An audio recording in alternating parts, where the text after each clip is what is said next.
L'autorité et la pertinence de la Bible.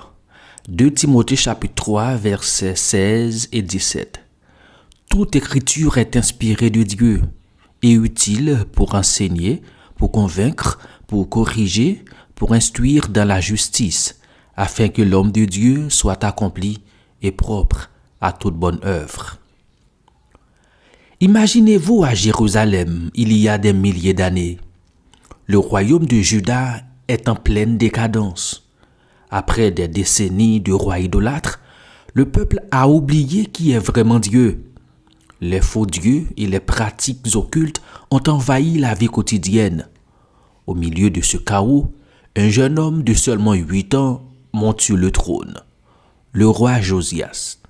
Il grandit et, à l'âge de 26 ans, il prend une décision audacieuse.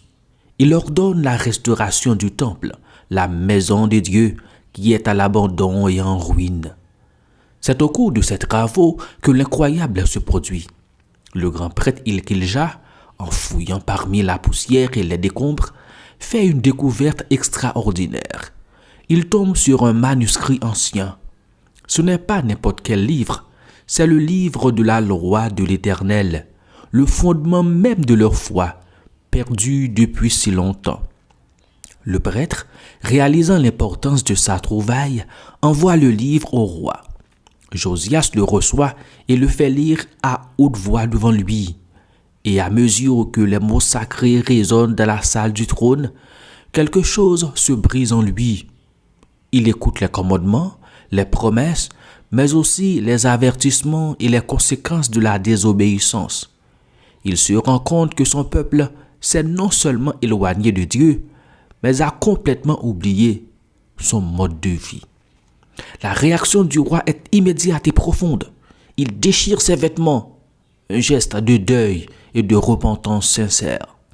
C'est le signe d'une douleur immense, mais aussi d'une détermination à tout changer. Cette découverte n'est pas restée une affaire personnelle. Josias rassemble tout le peuple, du plus grand au plus petit, et lit le livre à haute voix devant eux. C'est une véritable redécouverte collective. Ce moment de vérité va provoquer un réveil spirituel sans précédent. Le roi et le peuple s'engagent à nouveau à suivre les commandements de Dieu. Les idoles sont détruites. Les pratiques païennes sont abolies. La parole de Dieu, qui n'était qu'un vieux livre oublié, redevient vivante.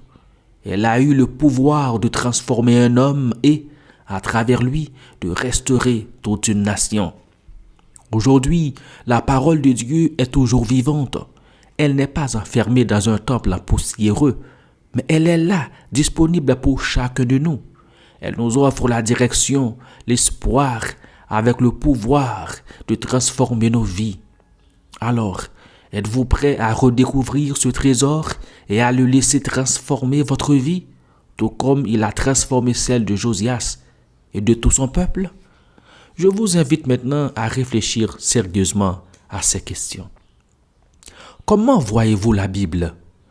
Plutôt comme un livre sacré, une parole vivante ou un guide moral? 2. Quel est le verset ou une parole biblique qui vous a particulièrement marqué dans votre vie? 3. Qu'est-ce qui vous empêche parfois de lire et d'étudier la Bible?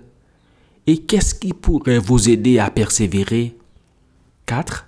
Comment la Bible peut-elle rester pertinente dans une société moderne et technologique?